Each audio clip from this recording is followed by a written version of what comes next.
Conference will now be recorded. Hey girl, thank you for that. I Great. know, Okay, right? let's hit it, Dr. Jones. Okay, so at one of the mentoring sessions from SRA years ago, and I do need to clarify, I'm sorry, I was saying that the original session that we did this in was at a SRA. It was actually at a Society for Research and Child Development, and those two things complement each other in years that are uh, on alternate years. Y'all can't text me while I'm doing this, Monique McKinney. I see you. We presented this originally at an SRA session many years ago. In fact, where I think the person who just texted me was. So I wanted to ask this question of who am I? So in our graduate training, who am I? And really what we want to do is discuss today how to find and promote your identity while in the academy. So we know that you're going through, for some of you, training or the beginning years of your career. So we just want to get a sense of who am I, how to find and promote your identity in the academy. So let's kick it off, Dr. Jones. All righty. All right, so let me paint the picture and then I'll let Dr. Jones take it away as well. So there's a ball of clay here, and for any of you that ever got your ghost on, you've been in a little clay studio, you've been trying to mold. I was just blown away by this one experience that I had when I was in the studio, and I realized that essentially we are all balls of clay. So you arrive to grad school as a fresh ball of clay, ready to be molded and shaped, and there are so many directions that you can go. Mm-hmm. Now, it's important to sit at the beginning of your career and outline what it is that you want to do. For me, that looked like having a copy of my personal statement at the ready. So sometimes I would have it printed out like by my computer. I would kind of flip through and say, now, what did I say that I wanted to do when I was in grad school? Because it sure doesn't look like it right now. Like, what is it that I want to do? What is it that I said that I want to do? So it's important to have that in the out and in the ready for you. Some of us do things like create vision boards, charts, etc. So I want you to think of the goal that you have and work backwards with how you want to tackle it. So if you see yourself in multiple years doing X, Y, and Z, what is it going to take to get you to that point? And why don't we work backwards from that? You want to have 10 papers by the time you get out of grad school? Okay, well, do you understand what it takes to publish a paper? Do you know how long it takes? Instead of just saying this kind of flat number, what would it actually take for you to have that publication number by the time you get out? Those are the types of things that we want you to really be thinking about and working towards throughout grad school. And I think what I want to say about the clay piece before I kind of turn it over to my colleague, we are clay because if you come into grad school and you're left in that ball that you see in front of you, you're going to dry out. So if you were struggling in your clay class like myself and you didn't quite get to that clay in enough time with the water that you need to mold it, you're going to dry out and the clay is never going to make it into the shape that it was supposed to be. Alternatively, if you're one of these people that's continuing to get stretched and molded and you're on that wheel and you're getting spun around and around, you're going to start to splatter and your shape is not going to be strong enough to withhold the vessel that you really are. So you are a vessel, you are someone who we're trying to pour into. We're trying to put our knowledge into you. But if you're being stretched and you're being molded so much by so many hands or by so many different projects, you're going to be too thin or you're going to spin out and splatter against the wall. So what we want to do is find a professional identity that neither that ball that you came into grad school with. So we don't want you to remain that ball. We don't want you to dry out. We don't want you to essentially not have potential, but we also don't want you to be stretched so thin or to splatter so much that you're not going to be able to withhold the things that we want to pour into you. So as a starting point, what you need to do as that clay is to have enough shape and enough knowledge of why it is that you came into a grad school setting. So again, having a copy of that personal statement at the ready might be something that's helpful for you so that you know what you want to become, right? You're not being so influenced by so many other people that you never take the shape that you want it to be. But you also want to get a vision for, if this is who I want to be, how can I plan out, how can I developmentally get the shape that I need to be per year so that I'm able to do like what it is that I want to do. So this is a first step in really getting a sense of professional identity. But essentially the way that I think about it is that you start as a ball of clay, and what grad school or any training program that you go into can help you to do is to fortify that shape that you ultimately hope to be. Wow. So as usual, you know, if this is your first time tuning in or hearing Dr. Anderson, obviously, you know, it's brilliance personified. So we first of all want to bless up for that. I also want to just say, you said something about ghost.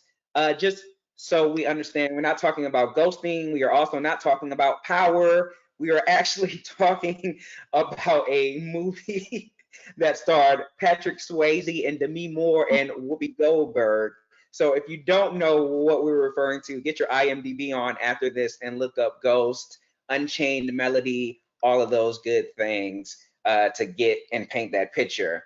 My job here before we advance on to the next part of this extended metaphor, which is so beautiful, is just to kind of fill around or add in a little bit. There's not much more to add here. One of the things that I'll say with regard to what Dr. Anderson has shared about the notion of going back to the source, right? So we're talking about clay, and clay ultimately in the back, if you can see right behind me, it says rooted. So going back to the source, right? Going back to the source, meaning that we're talking here about your professional identity, about you being clay, right? But we can also think about the fact that before you are molded in this extended metaphor that we're talking about, you existed, right? There were parts to you. Some of those things are articulated in one's personal statement, and some of those are not. We didn't carry all of those things forward with us about our big whys, about why we're here. Are we doing it for the hood? Are we doing it for the people? Are we doing it for our ancestors, our current elders, etc.? Those things are also going to be important because they are a part of that ball of clay, and to neglect those, right, is also to kind of lose our shape or our ability to form before we even get started. So I want to remind us out there that we see here for now, right, we've been talking about professional identity and also understanding that that identity is also shaped by who you are, the first question that we showed you, as an individual as well. So all of those things and who you want to be. So bringing those things forward, right?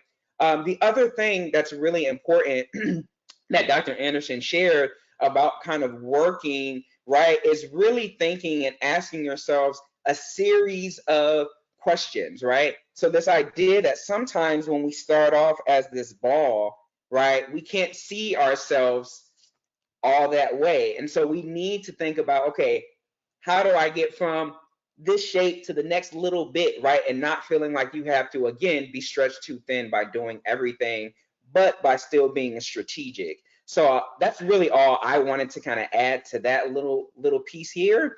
And then we are going to now advance to our next kind of discussion in this extended metaphor here. All right. Okay, so how do we get from this ball to this vessel? And here, what I love so much is that there are hands that are shaping this clay. Now, again, in my really challenging moment in which I tried to be somebody's potter, I was in this relationship with this clay, and I was what one would call overworking it. So my hands are like on that thing, and I'm like, all right, we're gonna get this, vessel in the way that it's gonna be beautiful. I'm gonna create this vase. I'm gonna create whatever the heck it was that I was trying to make. And I ended up overworking it. My hands were on it too much, and it ended up crumbling what this clay was inevitably going to be or trying to be. And then there were some people who, again, didn't do enough hands-on and their clay started to spin out. So we're going from this idea of you being the clay at one point to having people help you in this clay to form into the shape that you're going to be.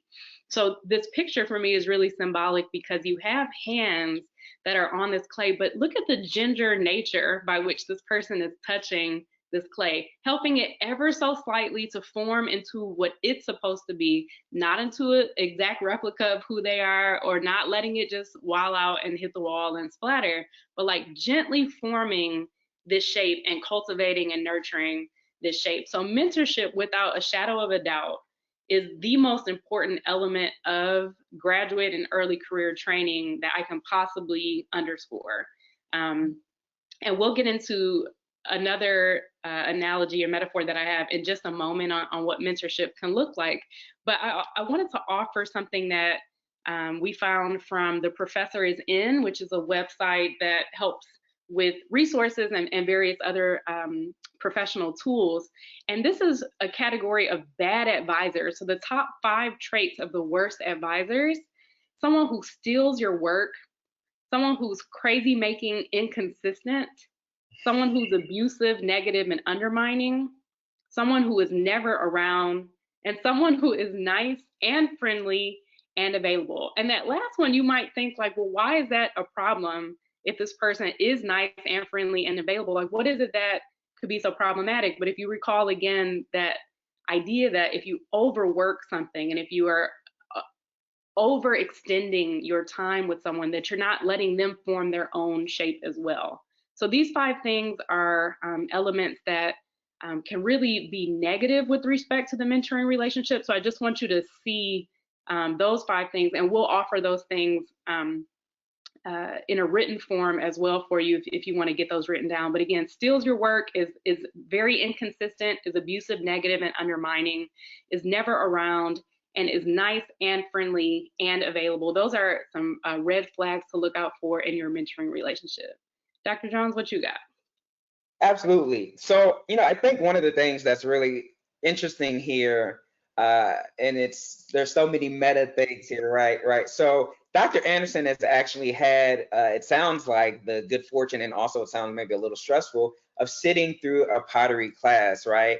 And I have not had this experience. So again, that ghost experience is like, I always thought that was really cool, but I've never actually replicated it myself. And so why am I bringing that up on this particular slide? The reason I'm bringing that up is because when we think about mentorship and mentoring relationship, and we look again and we focus more on this picture that you all see, right? We're talking about this dexterity, this nimbleness, this crafting, this skill that is required to have balance, right? And so this idea that I, with my hands, am going to be able to work and help shape you is directly pursuant to, have I done this before? Do I know what I'm doing? How did somebody mold me and shape me? And so as we're thinking about this particular part of mentorship, and as I can speak authentically as someone who is in the midst of the beginning stages in an official capacity of mentorship as now an assistant professor, I can say unequivocally that my ability to do that, what you see on the screen, right, it's an evolving process, right? And so the idea here also with this mentor relationship is that mentors often, if you have a good one, and we'll talk about some of those things in a second again, right, they're probably doing the best they can, but maybe they're like me and they've never been to a class before, so they don't really know how to shape. And so someone's actually teaching them or helping them or guiding them to help shape you, right? And so in that way, it's also not saying that, and we'll talk about how you get needs met and all those things. And another part of it too is to recognize that for many folks who are mentors, right, it's like many are called but few are chosen, right? So this idea that many folks may be doing this and not everyone has equal skill set and experience with doing it. And so some folks are doing the best they can, learning on the go. So that's one thought I had, right? There are a couple of aspects or elements that we want to talk about before we share another example here.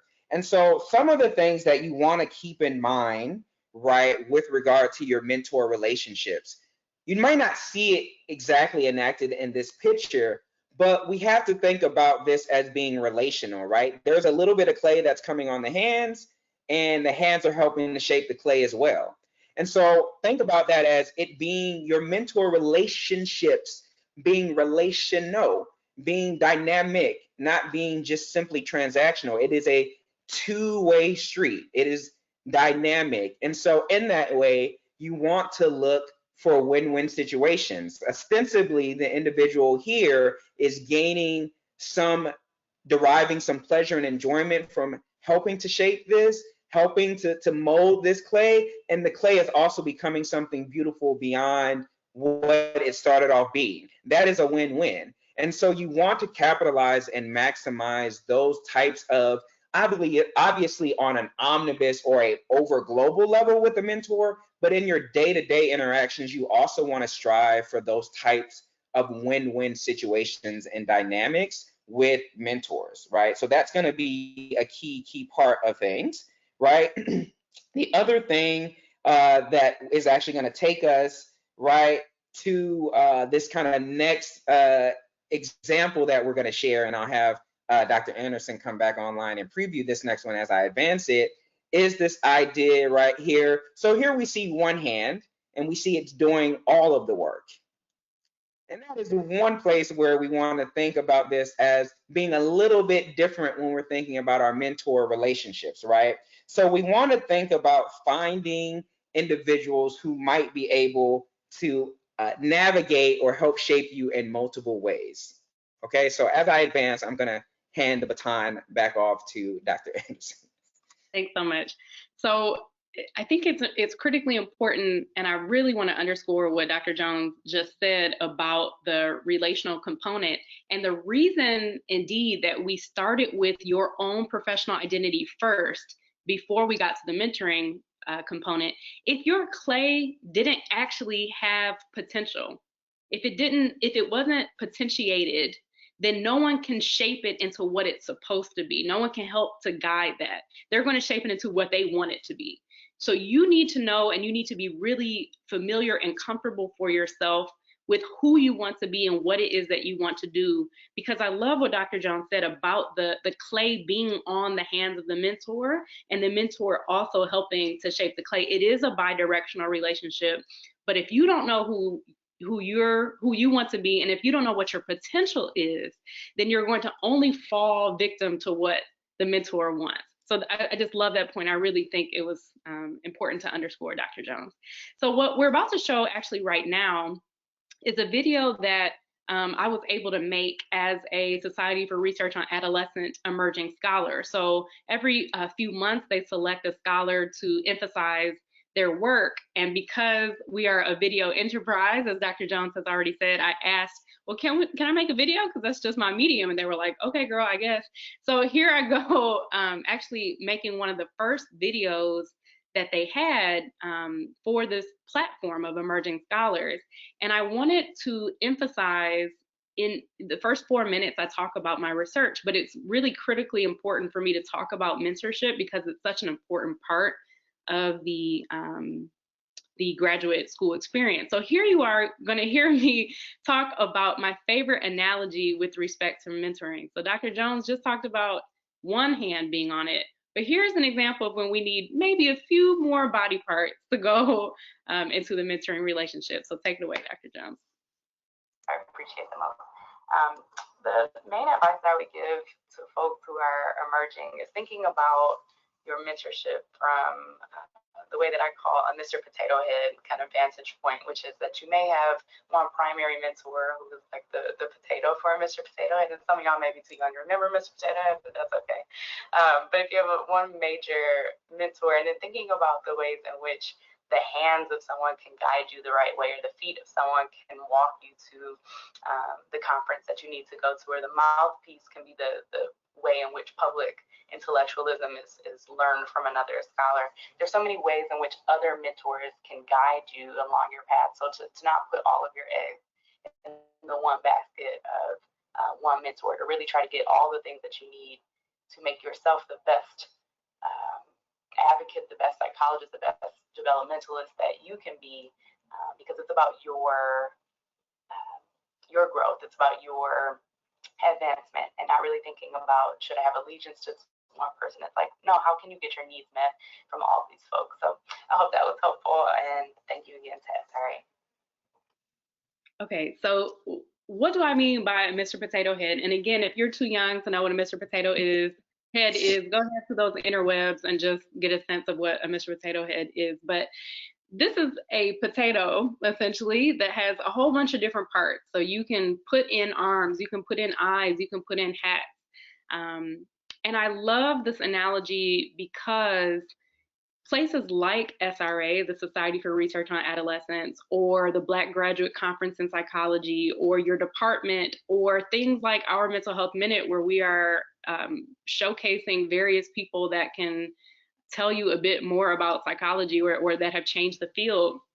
These are ways for you to see what people are up to. You're also reading articles from people who are revolutionizing the field, and you'd be shocked if you just walk up to these people at these conferences and say, hey, I really enjoyed your research. Here's what I know about it. So to demonstrate that you have a sense of what it is that they've brought to the field, may I treat you to a coffee, right? Can I spend 5-10 minutes just to get what I also like to call a mini mentoring moment from you? Like, is there a nugget that I can get from you? Dr. Foles, welcome. He's joining our call.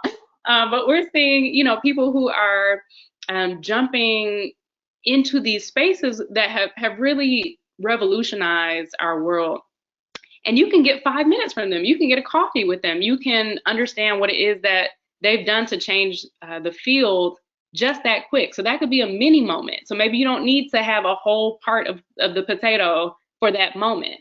But if you see that somebody has 30 minutes that they can give you per month, perhaps, or maybe an hour for a semester, or maybe that one time throughout the year at a conference like SRA, if you can find that person who has a consistent amount of time that they can devote into you, because this is relational, so you don't want it to be static, you don't want it to just be one and done. But if there's a relational component and there's a consistency to that relation, what I'm encouraging you all to do is to think about the needs that you have relative to, oh, I just want this person to be my mentor. I want Dr. Jones to be my mentor because he's fire. He's fire. But what Dr. Jones does very well, I want you to think about the components of what he does well. So I can read a litany of things that he does well. But if there's something that you need help with in particular, I want to learn how to write a manuscript. And I know that Dr. Jones has published 70,356 manuscripts. I want to learn from him how to write a manuscript. That's the hands of your Mr. Potato Head. So you're putting the hands, the people who type, the people who write, that's what you need. That's a skill, not a person. That's a skill. So you got the hands on your potato now, okay? Dr. Anderson, she really knows how to talk. Like she, just did that video for SRA Adolescents, or excuse me, Society for Research on Adolescence. She, sometimes does like various media stuff. She knows how to talk. So I want that mouthpiece to be Dr. Anderson as my mentor. So that's the mouth of your Mr. Potato Head. Or wow, any number of people who are on this call, like those are the people who know how to walk around and network at a conference. Those are the people that are going to introduce me to people. Those are my legs. So I'm going to put the legs on that potato. So you're thinking about mentorship from a skill base versus a person base, which is what I think I had completely wrong in in grad school. I wanted just that person who was hot fire. I want that person to be the mentor for me, versus I need to better develop this skill, and I'm going to create an entire potato head that's going to allow my skills to be maximized. Absolutely. So just to kind of bookend that and then move us so we can get to the next stage, and then make sure we have time for your questions within this hour. So the other thing, again, that I will bring in as like, we also often do this duality in OurMHM. So this may be familiar to those of you all who are familiar with our platform. Also, again, not saying that you necessarily owe it to have all of the perspective taking of the world for your mentor, and also it helps you, right, to form and get where you want to be by being able to think about their part and scenario, they're part of the scenario. So the other thing is, I think that, again, one of, and Dr. Anderson just talked about this, one of the biggest challenges, right, that an advisor or mentor can face is this idea, this foreboding notion that I have to be every person, right? The great songstress Whitney Houston, right, actually singing Shaka, mentioned this idea of being every woman. It's all in me, right? Just don't think about your mentor that way, right? It is a yeoman's effort for them to hold that weight, and it's also many times more often than not going to lead you to potential disappointment or resentment when they're not able to be all of those things. And so that strategy, I just can't emphasize enough the strategy that Dr. Anderson is really speaking to. Okay, so just one or two more things, just really quickly, on mentoring, and then we'll advance. So the other thing to remember, right? We want you to adopt this kind of AAA. We want you to be real. We want you to have agency. We want you to bring your full self. And for those of you under the sound of my voice, that an Afrocentric perspective resonates for you, we want you to bring that with you. Also want you to recognize, right, the realities of these relationships and not be naive to the realities of the fact that these relationships don't just stay right in between the potter and the clay, right? That splattering sometimes is also what happens, right, when things get messy or move around. And so as you are navigating and finding these mentoring relationships, you want to make sure that you remain vigilant and mindful of the ways in which you are engaging in healthy relationships. You also want to be mindful of the way that you may need to get off that wheel or get a new set of hands on deck, and do that in a manner that is authentic to who you are and also graceful, so that that next person doesn't come in and say this is a mess, or you don't want to kind of burn bridges or relationships in a way that is going to reflect negatively on you, when all you're really trying to do is make yourself into being the best that you can be, right? And so sometimes that collateral messiness of that, we want to try to avoid that when we can. And it's not always possible to avoid that. It's not always possible when you have to maybe sever or seek mentorship elsewhere, but you want to be mindful of that part of it as well. Right. Okay, so we want to make sure that we have plenty of time left at the end for your questions or concerns. So we'll make sure that we're kind of moving through this at a pretty good pace. But the flow that we've had in our discussion thus far is recalling who you are and like what you want to be as you go into the program, maybe setting some goals for yourself, even if they're way off base and you need to change them over time, because that's what development is all about. Just at least having some sort of vision of what you want your clay to be, right? So you start as clay coming in, you get the right amount of molding, shaping of people who are knowingly, again, want to underscore that point that Dr. Jones is bringing up, the skill that it takes to shape the right amount of hands, the right type of hands, the right proportion of hands, right, to shape you into what it is that you said that you want to be. And so this part is kind of what you want to do to ensure that you're getting your work promoted in a responsible way, and that you're also networking in a way that makes sense. So some of this is going to build on really nicely with what we've already said about mentoring. If you are a mentee of mine, you know I have zero problem walking up to someone in the field and saying, hello, most amazing scholar, here is this fantastic new scholar right here. You all need to meet for just a moment, and then I'll just moonwalk right on out. Not everyone feels that way. Not everyone is comfortable networking and self-promoting. So I wanted to just underscore a few things that I think can be important. To what Dr. Jones just said, you want to be firm before you start doing this. So there are some cases in which if word on the street is that you're kind of messy and that you don't have it all together, and then you try to self-promote, that can really backfire on you. And you don't want to have a reputation that's not firm or well set before you start to promote yourself. So you want to be on good footing before you do some of this work. So make sure that, again, even if it feels like you don't quite know what you're doing, that's different than you went behind your mentor's back and started talking trash, and then you're trying to go to another mentor who you didn't know was their BFF, and now you're trying to say, well, that person didn't help me out and I want to get advanced. That's different. So we're not talking about starting new in the academy. We're talking about making sure that you are advocating for yourself in the best way that you can and keeping it professional, right? So we're all new at some point. We all need to promote ourselves from this new person to the next step, but we're essentially saying just don't be messy, right? When you're going about getting your needs met. So here you are, you're firm now, you're not being messy, you're doing what you need to do to advocate for yourself in the best way that you can, and you're connecting with people who have similar interests, who have written grants, who have demonstrated the ability to get to that next step. That's what networking is about. And one of the ways that I think about that is applying for things that you have time for. And I want to underscore that a lot.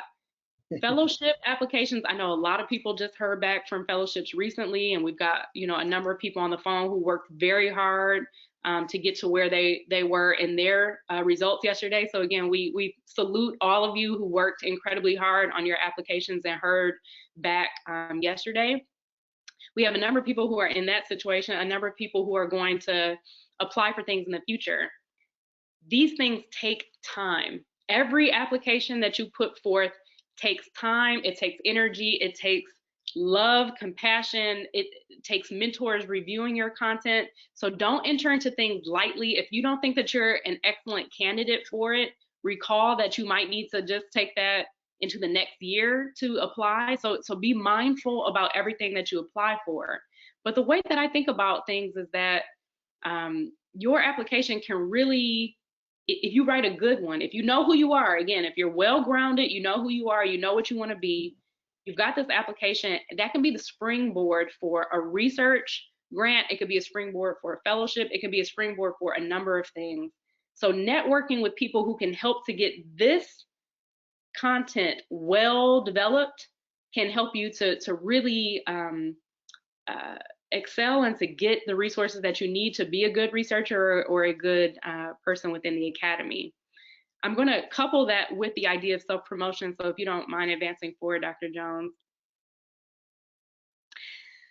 Y'all, this is me in grad school. I'm gonna just go ahead and put that out there. This was a number of years ago, but I want you to just see a few of the tools that I utilized in grad school to both network and self-promote. So I had, at this point, this was the flyest website on the land, so I don't want y'all to talk about me right now, but the website in the background was like something that I had at the ready, and there was a free service that the University of Virginia provided, so you could have one free website, and I made mine, I coded it myself. Like, it was not very challenging to do or to keep up with, and once a month, at the top of the month, I would update it just as I do now with my CV and my own website.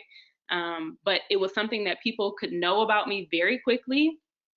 I also wrote a series of blogs, which I help to maintain now, or have helped to launch me into more national platforms like NBC or New York Times, or like a number of things where people can see my writing. But it started in grad school. So I have, this blog that, again, if you went on my website, it was a hyperlink there, so you could always find that. And then, the most importantly, I had these business cards on me like white on rice. Like, anywhere I went, I was passing that card out. And for the most part, they're fairly cheap, or you can get them from your university. If you are, for example, going to recruit, you can say, hey, I need a number of business cards, and sometimes they'll give it to you for the free. So I'm going to stop talking so much, but the long story short is a lot of these things play into each other. If you can write a good statement about yourself, if you can get mentorship around what does my statement need to look like, if you have a good outward facing presence that people can find and say, oh, I know who that person is and I know what their work is, then they'll put you in touch with their people. It is all one big cycle, I would say. Absolutely, absolutely. So again, I'm not going to belabor this. Again, I just want to say, this is so vitally important. And the other thing about this, again, right, So we think about this idea of being firm, right? And this is also a space, however, right, where also, you may, need to place yourself, right, where now this pot, you may need to place yourself where you need to be seen, or where you need to get what you get. I often use plant metaphors because I'm a plant daddy. So right now I have certain pots and plants that are placed and positioned in particular places and spaces in my house because they need that light. Some don't need the light all the time. They need it only at certain times. And so that's another part of thinking about, when do you need the light and where do you need to be? Where do I need to put my pot? Where do I need to position myself so that the light can so shine on me, or so that I can so shine on others? That's an incredible skill that does take time. So we also don't want to sit here in our haughtiness and say that these things just come. For some of us, it is quite natural. I will say, and she's going to shake her head, Dr. Anderson is much more gifted in this area relative to me. And so I've learned so much over the decade of our relationship and how to position myself better from her. So get with like-minded individuals. You all are now firm and footed, pots of a glaze hanging together. That is not real, but I just made that up. But the idea here is that also get with other folks and learn from them as well about this. All right, so we are going to, if my computer cooperates with me as I make these grand gestures, bring it to a close so that we can leave some time for questions and answers. So in conclusion, Want to really just underscore those 3 steps that we've talked about. So take time to figure out who you want to be. Your professional identity has to be at least considered and reflected on when you come into the academy, in order to be potentiated into that vessel that you are supposed to be. We need you. We need what's in your vessel. We need what you're supposed to bring to our lives and to the world. And so you have to know what that is before we as mentors or before the academy can welcome you in. So that's step 1. Step 2, again, right? So we definitely want to make sure that you are, again, connecting, finding the people that can help you mold and shape yourself. Again, we cannot state enough, relational is the game, right? This idea, this transactional idea, it is not also, we think about Afrocentric, I just want to be put on that little cap for a second. That is not congruent with that, right? So think about relationships, think about the dynamics, not static, not just what can I get out myself, but how can I really identify individuals that can help me reach that potential that I already have.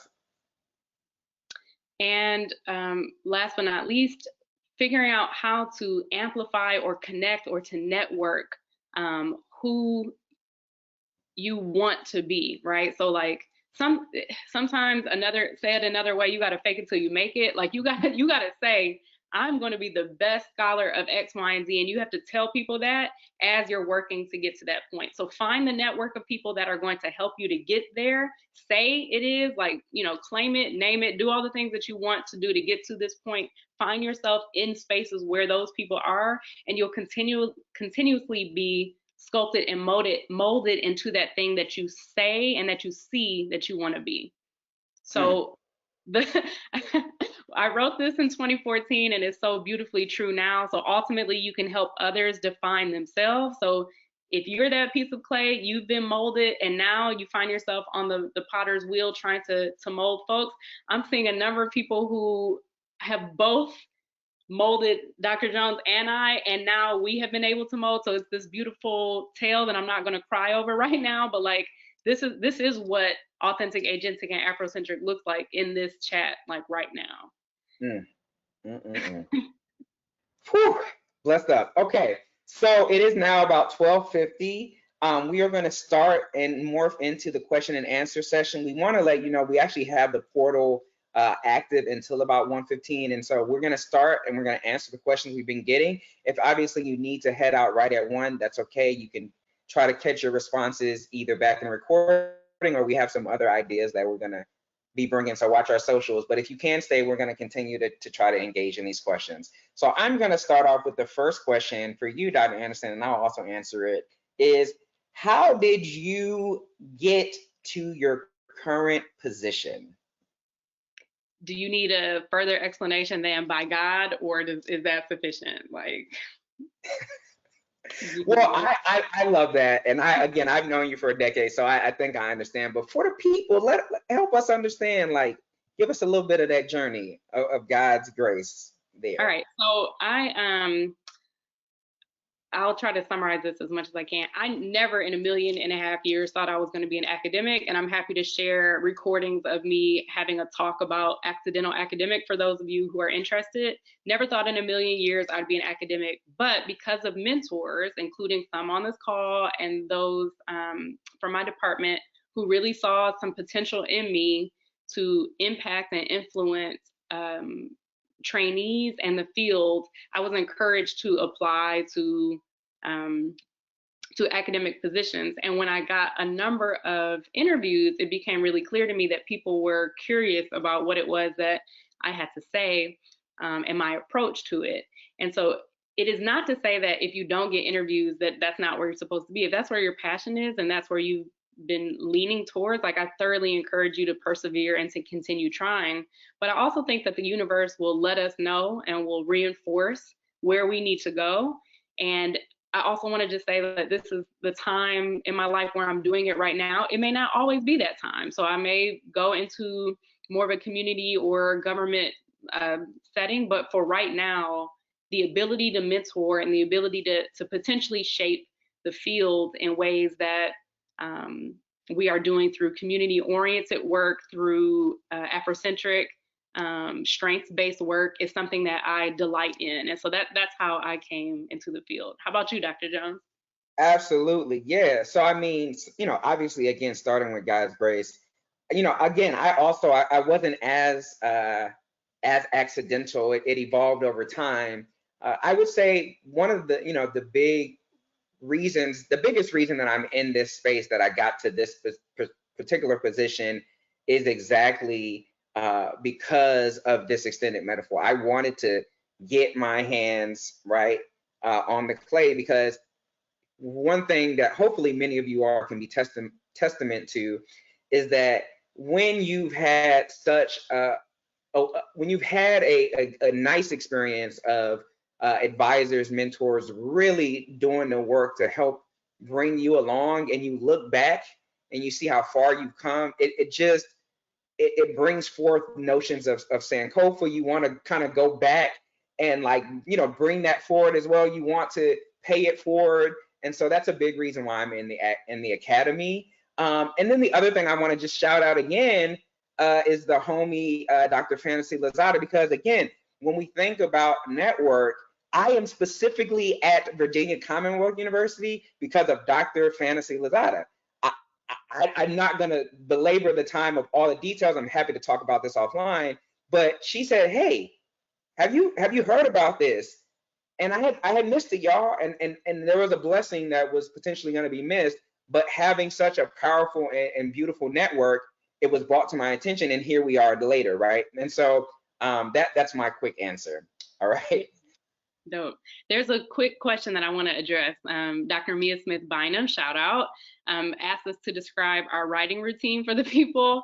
There are two predominant schools of thought. One is a very consistent 30-minute routine per day. Other people tend to binge write, and there is research underscoring how the more consistent method tends to work for a lot of people. I would say for my personal routine, I do a mix. So there are, on days where I have to have a lot of meetings, or days that I have to teach, where that's a very time-consuming thing, I try to potentially not write on those days. But by and large, I try to write the vast majority of the week, so at least 4 out of 5 days for at least 30 minutes. And then what I do like to do is put a comment of when I'm done. So I'll write stop, I'll highlight a word or something and say stop, or like I'll finish a thought and say, when you pick back up, this is where your flow was. and that will often help me to get back into the swing of things. But I definitely have paper writing days where I spend hours on one day, but then I'll try to at least have a few 15 or 30 minutes on other days, because I tend to like that mixed approach personally. Yeah, and as for me, you know, I really find that I actually am at my best when I set daily writing.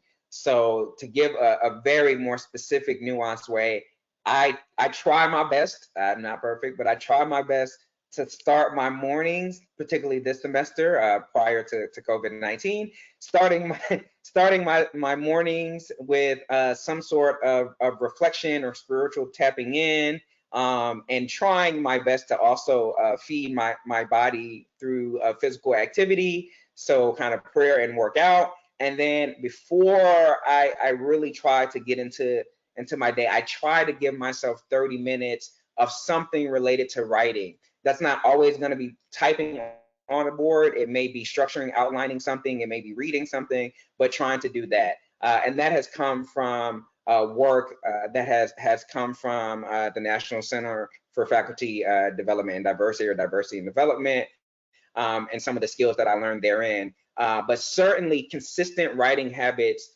are going to be key. And I'll give a shout out right now. I think that we are in the midst of an unprecedented time. And so I want everyone to speak or to reflect honestly in that moment.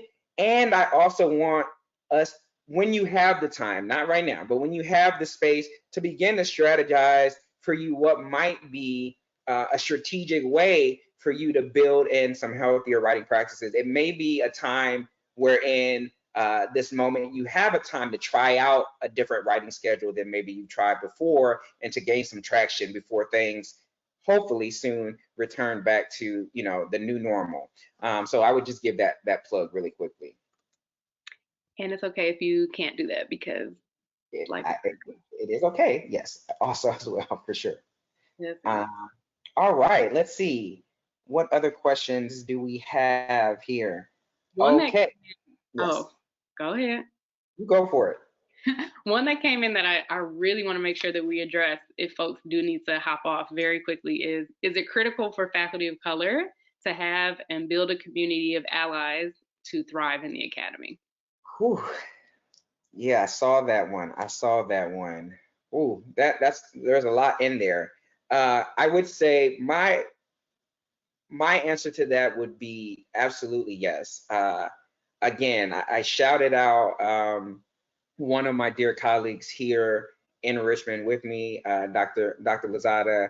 But I, again, am able to get up each day and do the work that I'm able to do, because I am also able to know that at several points, both on my campus and throughout this nation, I have a critical mass of similarly minded colleagues who are also doing the work.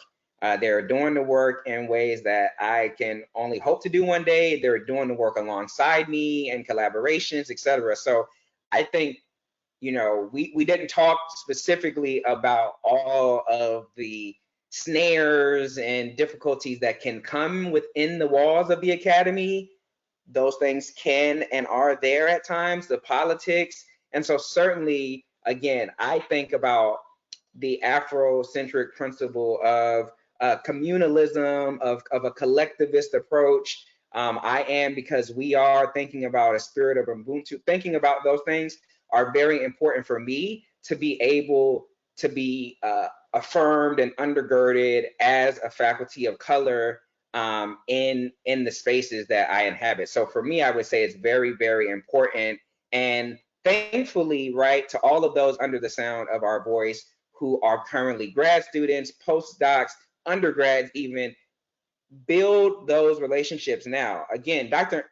Anderson and I are on this together because she walked up to a poster 10 years ago, we're not playing, and was like, yo, let's talk about this. And now I know that if I'm having a tough day in the academy, I can call, because she doesn't like text, I can call Dr. Anderson and get a pick me up, and I hope vice versa. So I think that kind of community of allies both at our level and seniors who are looking out for us is vital.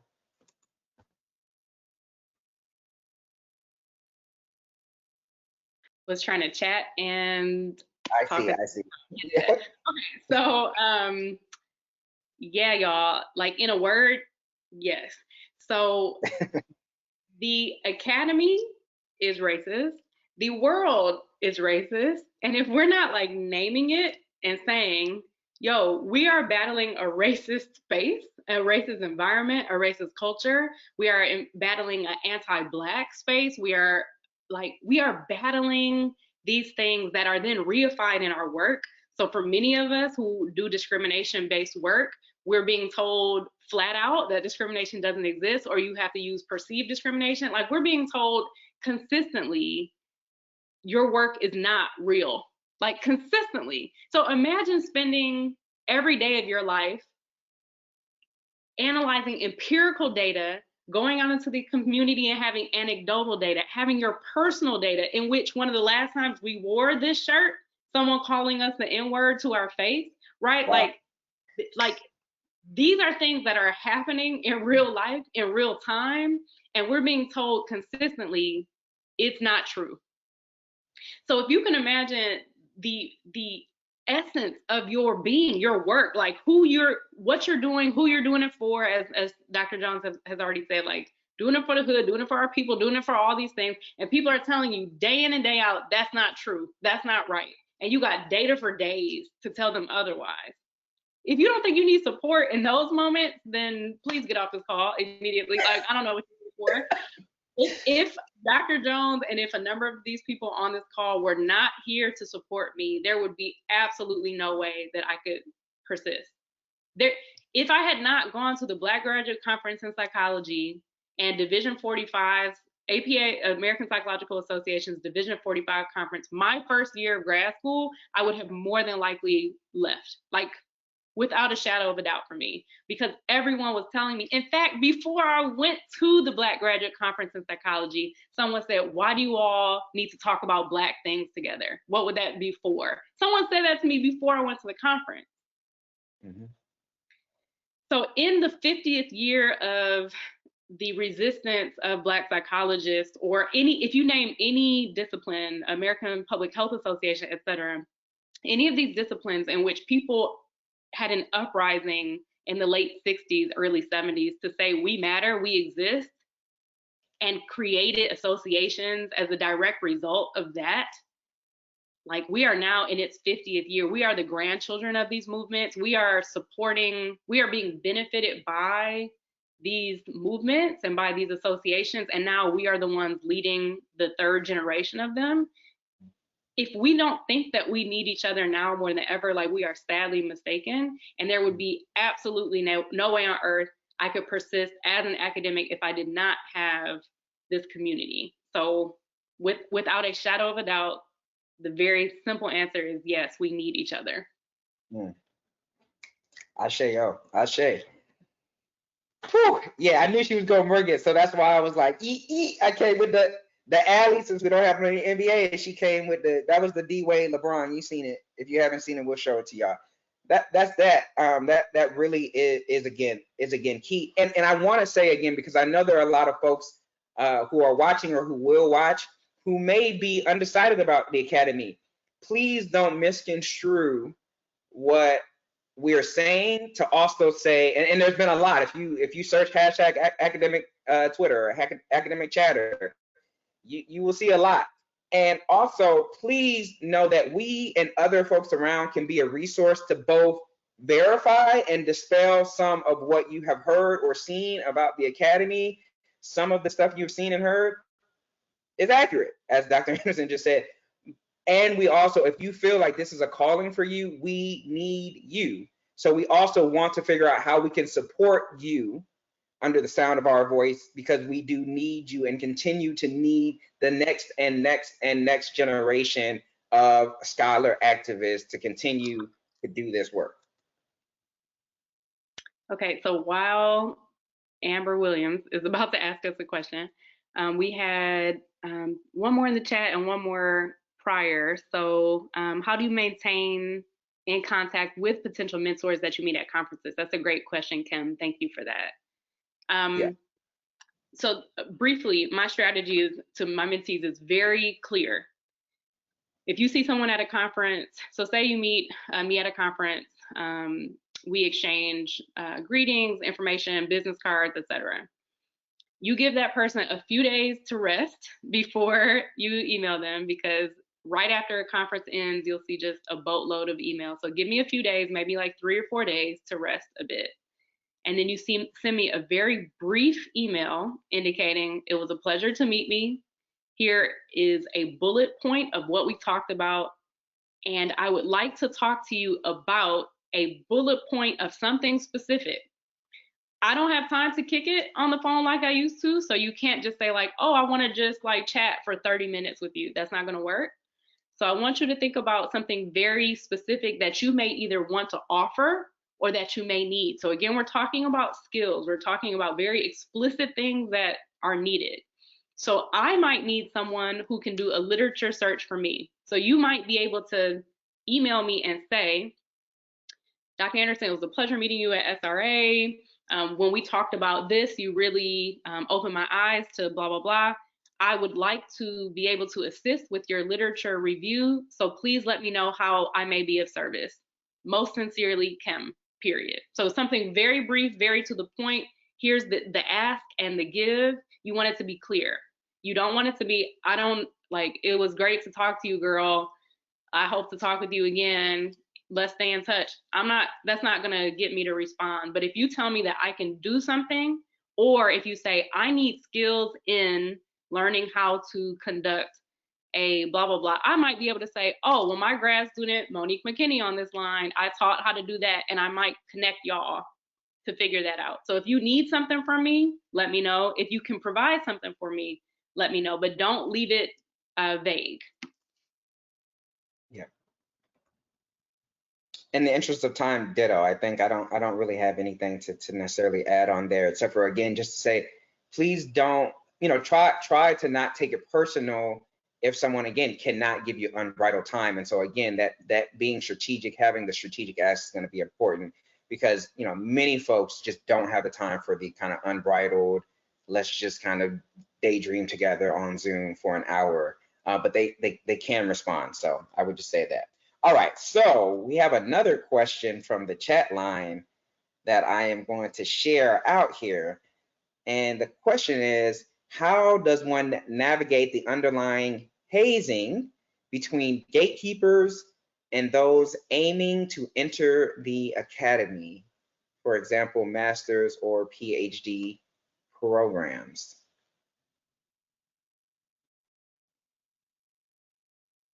Okay, I think I'm needing a moment to reflect on that one.